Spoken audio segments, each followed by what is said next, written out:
Agenda पे of learning में गीता इलाज सोनवा जो आपको कंप्लीट रीडिंग सब्जेक्ट पढ़ा रहा हूँ, जो आपको आपके सभी कंपटीशन एग्जाम के लिए हेल्प करने वाली है। और दोस्तों सब बढ़िया, आई होप सब बढ़िया होंगे, पढ़ाई वगैरह काफी अच्छी चल रही होगी। तो दोस्तों हमने वर्बल लर्निंग के 3 चैप्टर कंप्लीट कर लिए हैं। चौथा चैप्टर पढ़ रहे हैं सीटिंग अरेंजमेंट यानी बैठक व्यवस्था क्रम। अगर आप चाहते हो मुझसे ऐसे ही कंप्लीट रीडिंग सब्जेक्ट पढ़ना तो आप मेरे चैनल को सब्सक्राइब कर ले। नीचे रेड कलर का सब्सक्राइब बटन है, उस पर क्लिक करें और बेल आइकन को दबा दें, जिससे क्या होगा जो मेरे आने वाले वीडियोस है उनकी नोटिफिकेशन आप तक आ जाएगी। और दोस्तों अगर आपके कोई फ्रेंड सर्किल में, नेबर सर्किल में, ब्लड सर्किल में या आपके सोशल मीडिया पर कोई भी कंपटीशन एग्जाम, रिप्लेसमेंट एग्जाम या सीडी एग्जाम की तैयारी कर रहा है तो आप मेरी वीडियोस को जरूर शेयर करें, ठीक है दोस्तों। तो दोस्तों शुरू करते हैं आज की क्लास को। दोस्तों मोबाइल को हॉरिजॉन्टल मोड पे लेके देखें ताकि चीजें आपको काफी अच्छे से दिखाई दे। तो दोस्तों हमने 3 चैप्टर वर्बल लर्निंग के कंप्लीट कर लिए हैं। चौथा चैप्टर पढ़ रहे हैं सीटिंग अरेंजमेंट यानी बैठक व्यवस्था क्रम। इस चैप्टर की काफी क्लासेस पीछे हो चुकी है। जो विद्यार्थी आज की क्लास को देख रहा है मेरा उससे विशेष अनुरोध है कि जाके पहले पीछे की क्लासेस को देखे। क्यों देखे? एक सीटिंग अरेंजमेंट को सोल्व करने के लिए जिन बेसिक चीजों की आवश्यकता होती है मैंने वो पीछे की क्लासेस में काफी अच्छे से पढ़ाई है, ठीक है दोस्तों। तो दोस्तों शुरू करते हैं आज की क्लास को। दोस्तों हमने पिछली क्लासेस में 64 क्वेश्चन डिस्कस कर लिए हैं। आज की क्लास में हम 65वां क्वेश्चन डिस्कस करेंगे। दोस्तों ये बैंक एग्जाम में पूछी गई सीटिंग अरेंजमेंट है, ठीक है, हमें इसे सोल्व करना है। एक सीटिंग अरेंजमेंट को सोल्व करने के लिए हमें क्या करना पड़ता है? सबसे पहले उसे पढ़ना होता है। पढ़ने से क्या होगा? पढ़ने से हमें ये पता लग जाएगा कि सीटिंग अरेंजमेंट क्या कहना चाह रही है, उसमें जो सेंटेंस है एक दूसरे से कौन से कनेक्टेड चल रहे हैं। तो पहले इसे पढ़ेंगे और फिर से सोल्व करेंगे। तो दोस्तों आप सभी का ध्यान मेरी तरफ होना चाहिए ताकि बोर्ड की तरफ होना चाहिए, ताकि मैं आपको काफी अच्छे से समझा सकूं। तो आ जाइए दोस्तों, आप सभी तरफ बोर्ड की तरफ देखने लग जाइए। देखो दोस्तों 65वां क्वेश्चन है, 12 लोग 2 समांतर पंक्ति में, प्रत्येक पंक्ति में 6 लोग इस प्रकार बैठे हैं कि अगल बगल के व्यक्तियों के बीच एक समान दूरी है। पंक्ति 1 में P, Q, R, S, T व B बैठे हैं और उन सभी का मुख दक्षिण की ओर है। पंक्ति 2 में A, B, C, D, E और F बैठे हैं और उन सभी का मुख उत्तर की ओर है। इसलिए बैठने की देखिए व्यवस्था में एक पंक्ति में बैठे हुए व्यक्ति प्रत्येक पंक्ति का मुख दूसरी पंक्ति में बैठे हुए व्यक्ति की ओर है, ठीक है दोस्तों।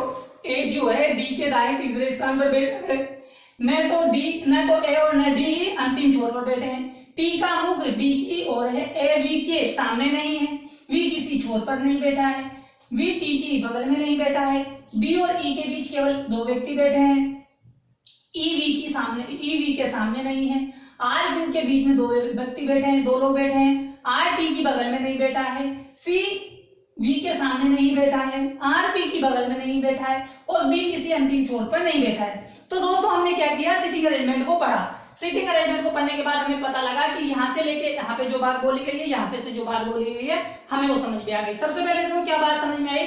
पहले बात समझ में आई 12 लोग थे, प्रत्येक 6 इस प्रकार बैठे हैं कि अगल बगल में व्यक्तियों की समान दूरी है और पंक्ति 1 और पंक्ति 2 में विभाजित है। देखो दोस्तों पंक्ति 1, पंक्ति 2, पंक्ति 1 में कौन कौन है? P, Q, R, S, T और V। इनका मुख किधर है? दक्षिण की तरफ है। पंक्ति 2 में कौन है? A, B, C, D, E और F। तो इनका सबका मुख कहाँ है? उत्तर की ओर है, ठीक है दोस्तों। यहां तक आपको समझ में आ गया कि क्या कहना चाह रहा है? हमसे ये कहना चाह रहा है। अब आगे क्या बोल रहा है कि A D के दाएं तीसरे स्थान पर है और उससे आगे एक बात बोल रहा है कि ए डी के अंतिम छोर पर भी नहीं है, न तो ए और न डी अंतिम छोर पर। यानी दोस्तों एक सीटिंग अरेंजमेंट को सोल्व करने के लिए हमें ये देखना पड़ता है कि हमारी सीटिंग अरेंजमेंट में लाइनें कौन सी कनेक्टेड चल रही है। हमने देखा कि भाई पहली लाइन में ए और डी की बात हो रही है, आगे वाली लाइन में भी ए और डी की बात हो रही है, उसके आगे वाली लाइन में ए और टी और डी की बात हो रही है। तो यहाँ से क्या पता लगा कि हमें शायद हो सकता है कि हमारी सीटिंग अरेंजमेंट कनेक्टेड पहली लाइन से ही हो जाए। दोस्तों 90% सीटिंग अरेंजमेंट पहली लाइन से कनेक्टेड मिल जाती है, मगर 10% ऐसा होता है कि पहली लाइन से सीटिंग अरेंजमेंट कनेक्ट ना होके आगे कनेक्ट हो सकती है। तो शायद हमारी लाइन पहली से हो सकती है। मेरे को ऐसा लगता है जैसे जैसे आप इसको सोल्व करने लग जाओगे आपको समझ में आने लग जाएगी भाई लाइनें कौन सी कनेक्टेड है।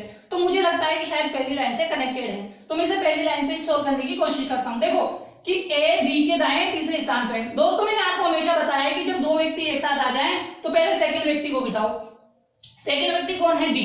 डी का मुख किधर है? उत्तर में है। तो मैंने डी को बिठाया सबसे पहले। मैंने किसको बिठाया दोस्तों? मैंने डी को बिठाया और डी का मुख मैंने किधर कर दिया? उत्तर में कर दिया।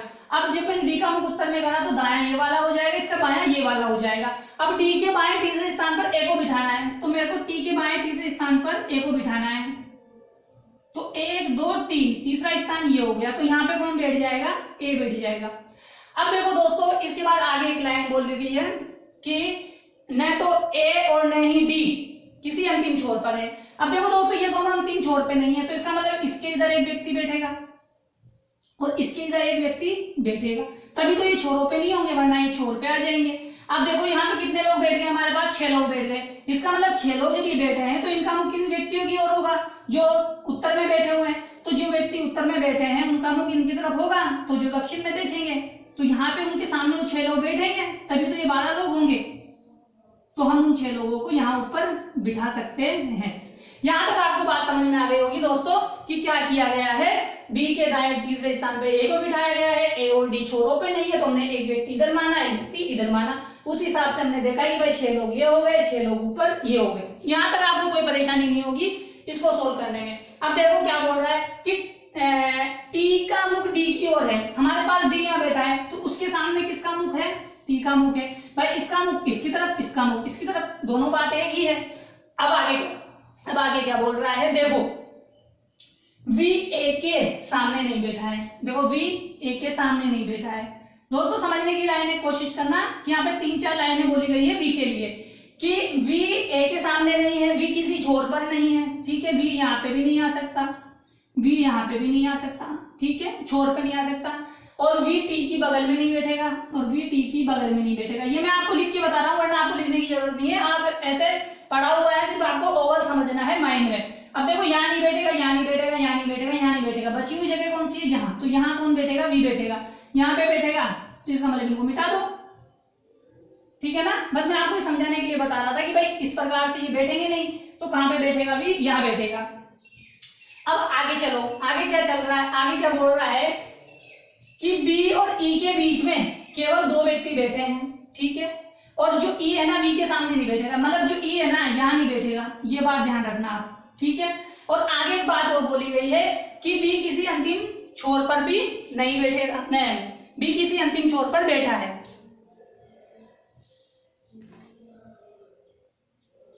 ठीक है। जो बी है किसी अंतिम छोर पर बैठा है, ठीक है ना, इसको बैठा है, ठीक है। बी किसी अंतिम छोर पर बैठा है। अब देखो दोस्तों, बी किसी अंतिम छोर पर बैठा है। अब मैंने मान लीजिए ई को यहाँ नहीं बिठाऊंगा, मैं ई को यहाँ नहीं बैठा सकता, ठीक है। लेकिन मैं जब बी है ना अंतिम छोर पे बैठेगा, तो इसका मतलब यहाँ है कि ई यहाँ तो बैठेगा नहीं, या तो बी यहाँ बैठेगा, जब बी यहाँ बैठेगा, ठीक है। अब देखो जब मैं बी को यहाँ बिठाता हूं तो ई यहाँ बैठेगा, 1 और 2 व्यक्ति बीच में होने चाहिए, तो ई यहाँ बैठेगा। जबकि सेंटेंस में मना किया गया है कि ई वी के सामने नहीं बैठेगा। जब वी के सामने नहीं बैठेगा तो मतलब ई तो यहाँ बैठ नहीं सकता बी, और ई यहाँ बैठ नहीं सकता, तो मुझे इसको मिटाना पड़ेगा। अब बी इस साइड में बैठा है, तो बी और ई के बीच में 2 व्यक्ति लेना पड़ेंगे, 1 और 2। तो मैं इसको कहाँ ले सकता हूँ, यहाँ पे ले सकता हूँ, किसको, ई को। ये बात आपको समझ में आई होगी कि भाई बी किसी छोर पर है, बी और ई के बीच में 2 व्यक्ति हैं, और जो बी है, ई है जो बी के सामने नहीं बैठा है। यहां तक आपको बात समझ में आ गई होगी दोस्तों, ठीक है। अब आगे देखो, आगे क्या बोल रहा है कि आर क्यू के बीच में केवल 2 लोग बैठे हैं, ठीक है। आर जो है टी की बगल में नहीं बैठा है। अब देखो दोस्तों, आर जो है टी की बगल में नहीं है, यानी यहाँ नहीं बैठ सकता, यहाँ नहीं बैठ सकता। आर देखो एक तो यहाँ बैठ सकता है और एक यहाँ बैठ सकता है, 2 जगह है। अब 2 जगह हैं, तो हम क्या करते हैं, पहले यहाँ से मान के देखते हैं कि आर यहाँ बैठा है। अब मैं इधर जाऊं या उधर जाऊं, क्यू को लेके कि मेरे 2 व्यक्ति बीच में आ जाए। इधर आऊंगा तभी तो 2 व्यक्ति, उधर तो जगह नहीं है, तो मैं क्यू आर से इधर आऊंगा, लेके क्यू को बिठाऊं, तो मेरे को 2 व्यक्ति लेना है, 1 और 2। तो मैं यहाँ पे क्यू को बिठा सकता हूँ क्या, नहीं बिठा सकता, क्योंकि टी बैठा हुआ है। तो यहाँ पे मैं आर को भी नहीं बिठा सकता। भाई जब क्यू नहीं बैठेगा तो आर भी नहीं बैठेगा। अब मैंने आर को इस छोर पे बिठाया, अब मेरे को 2 व्यक्ति लेने हैं आर और क्यू के बीच में, तो मैं इधर आऊंगा 1 2, तो तीसरा जो बैठेगा कौन बैठेगा, क्यू। तो 2 व्यक्ति बीच में हो जाएंगे, ठीक है। अब आगे बोल रहा है कि पी जो है आर की बगल में नहीं बैठा, जो पी है जो आर की बगल में नहीं बैठेगा, तो आर यहाँ पी यहाँ बैठ जाएगा। बचा हुआ व्यक्ति कौन है, बचा हुआ व्यक्ति ऐसे जो यहाँ बैठ जाएगा, ठीक है। यहाँ तक कोई समस्या नहीं है। आगे बोल रहा क्या था कि सी वी के सामने नहीं बैठेगा, जो सी है वी के सामने नहीं बैठेगा, तो सी यहाँ बैठ जाएगा। बचा हुआ कौन है व्यक्ति, एफ, एफ यहाँ पे बैठ जाएगा। आई होप दोस्तों आपको समझ में आया होगा कि किस प्रकार से सिटिंग अरेंजमेंट को सोल्व किया गया है। समझ में आ गई है सिटिंग अरेंजमेंट। आई होप दोस्तों आपको सिटिंग अरेंजमेंट काफी अच्छे से समझ में आ गई होगी। ठीक है, समझ में आ गई है। अब एग्जाम में जो इससे रिलेटेड क्वेश्चन पूछे गए हैं हम उनको सोल्व करते हैं। ठीक है, तो आप लोग तैयार हो जाइए, स्क्रीन पे क्वेश्चन आने वाले हैं जिनका आंसर आपको देना है।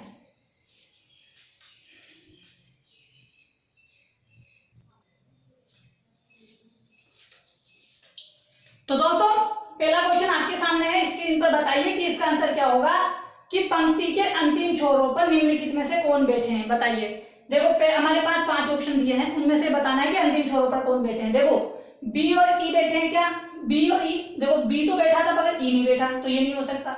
एस टी में से कोई बैठा है, टी और एस अंदर बैठे हुए हैं।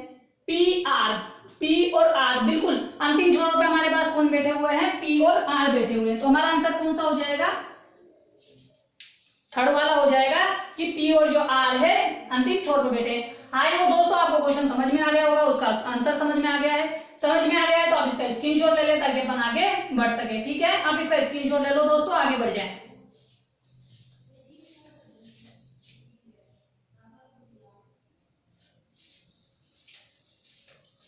तो दोस्तों दूसरा क्वेश्चन आपके सामने है, इस सीटिंग अरेंजमेंट से रिलेटेड जो एग्जाम में पूछा गया है, इसका आंसर दीजिए। बताइए निम्नलिखित में से ए के सामने कौन बैठा है। ए हमारे पास यहाँ बैठा है, ए के सामने कौन बैठा है, एस। एस हमारा ऑप्शन कौन सा है, पांचवा। हमारा आंसर कौन सा हो जाएगा, पांचवा। आयो दोस्तों समझ में आ गया होगा कि इसका आंसर क्या होगा, पांचवा होगा एस। ठीक है, समझ में आ गया है, स्क्रीनशॉट ले लो ताकि अपन आगे बढ़ सके, आगे वाला क्वेश्चन कर सके। ठीक है, आप इसका स्क्रीनशॉट ले लो।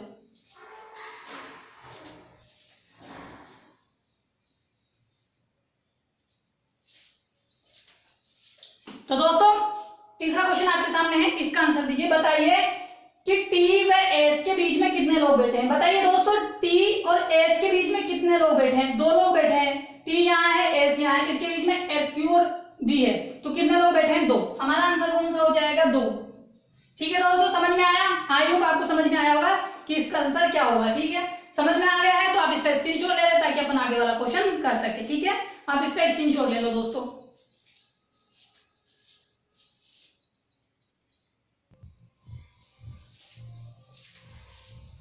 तो दोस्तों चौथा क्वेश्चन आपके सामने है, इसी सीटिंग अरेंजमेंट से रिलेटेड, जिसका आंसर हमें देना है। बताइए कि इसका आंसर क्या होगा कि P का V से वही संबंध है जो C का F से है। इसी पैटर्न के अनुसार E का संबंध निम्नलिखित में से किसके साथ है। 4 ऑप्शन है और 5वां इनमें से कोई नहीं। अब दोस्तों हमें क्या देखना है, हमें ये देखना है कि सबसे पहले P कहां बैठा है, P यहां बैठा है। P के हम बाएं जाएं या दाएं जाएं कि V मिले। भाई P का मुख दक्षिण में है, तो P का मुख जब दक्षिण में है तो P के बाएं जाएं तो पाए 1 2 3, तीसरे स्थान पर कौन बैठा है, V बैठा है। उसी प्रकार देखो C के हम दाएं जाएंगे, है ना, दाएं जाएंगे या बाएं जाएंगे, जो भी है वो देखना पड़ेगा। यहाँ पे हमें क्या कहा गया था, P से V पे जाने के लिए बाएं चलना पड़ा 3 कदम। ठीक है, अब C से अब जाना है। अब C के हम यहाँ बैठा है C, तो C के बाएं जाएं या दाएं जाएं, यानी दाएं जाएंगे तो हम तीसरे स्थान पे जाएंगे तो F मिल जाएगा। उसी प्रकार हमें ये देखना है कि E के कहाँ चले। अब E के हम दाएं चले या बाएं चले। अब देखो 2 व्यक्ति लेने हैं दाएं तरफ के, जब हम व्यक्ति के F के E के दाएं 2 व्यक्ति लेंगे, बीच के 2 व्यक्ति और तीसरे स्थान पे जो बैठा है वो आंसर होगा। तो E के दाएं तीसरे स्थान पर कौन बैठा है, देखो E 1 2 3, ऑप्शन हमारा कौन सा होगा, फर्स्ट। जो हमारा आंसर होगा कौन सा होगा, बी होगा। क्यों, क्योंकि बी के दाएं तीसरे स्थान पर कौन बैठा है, ई बैठा है। ई के तीसरे दाएं स्थान पर बी बैठा हुआ है। ठीक है, तो इसका आंसर ये होगा, क्योंकि देख लो पी के दाएं तीसरे स्थान पर, पी के बाएं तीसरे स्थान पर। ठीक है, उसी प्रकार यहाँ पे क्या नाम है, सी के हम जब क्या नाम है दाएं तो तीसरे स्थान पर यानी तीसरा स्थान पर बैठा हुआ है व्यक्ति, तो हमें यहाँ पे तीसरा स्थान देखना पड़ेगा कि तीसरे स्थान पर हमारे पास इधर कौन बैठा हुआ है, बी बैठा हुआ है। हमारा आंसर क्या हो जाएगा, बी हो जाएगा। ठीक है, आप इसका स्क्रीनशॉट ले लो ताकि अपन आगे बढ़ सके। ठीक है दोस्तों, आप इसका स्क्रीनशॉट ले लो। ठीक है, आप इसका स्क्रीनशॉट ले लो।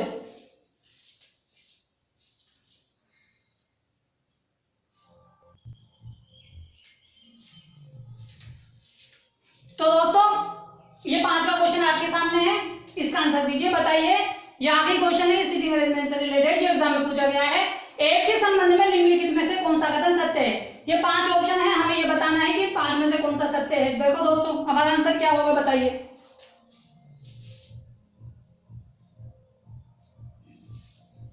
बताइए दोस्तों हमारा आंसर क्या हो सकता है। देखो पहला देखते हैं कि हमेशा बताएं जब दो व्यक्ति साथ में आ जाए तो दूसरे व्यक्ति के सापेक्ष में देखा करो। देखो सी के दाएं दूसरे स्थान पर बैठा है, सी के दाएं दूसरे स्थान पर बैठा है क्या? नहीं बैठा। देखो दाएं तीसरे स्थान पर बैठा है, गलत हो गया ये तो।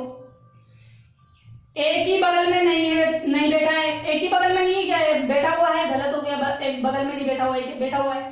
डी के बाएं तीसरे स्थान पर बैठा है, डी के बाएं तीसरे स्थान पे तो कोई है ही नहीं, ये भी गलत हो गया। एफ पंक्ति के किसी छोर पर बैठा है, एफ किसी छोर पर है क्या? नहीं, ये भी गलत हो गया। एफ जो है वी के सामने बैठा है, एफ जो है वी के सामने बैठा है, ये हमारा आंसर सही है। ठीक है दोस्तों, आया समझ में कि इसका आंसर क्या होगा? तो दोस्तों आज की सीटिंग अरेंजमेंट उससे रिलेटेड क्वेश्चंस आपको काफी अच्छे से समझ में आ गए होंगे। अगर आप चाहते हो दोस्तों मुझसे ऐसे ही कंप्लीट हिंदी सब्जेक्ट पढ़ना तो आप मेरे चैनल को सब्सक्राइब कर ले। नीचे रेड कलर का सब्सक्राइब बटन है, उस पर क्लिक करें और बेल आइकन को दबा दें, जिससे क्या होगा कि जो मेरे आने वाले वीडियोस हैं उनके नोटिफिकेशन आप तक आ जाएगी।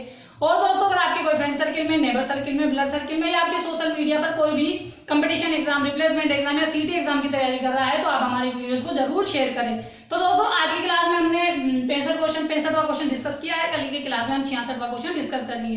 कल मिलता है इसी समय पर। ठीक है दोस्तों, जब तक के लिए टाटा, बाय बाय, सत श्री अकाल और सलाम वालेकुम दोस्तों। कल मिलते हैं इसी समय।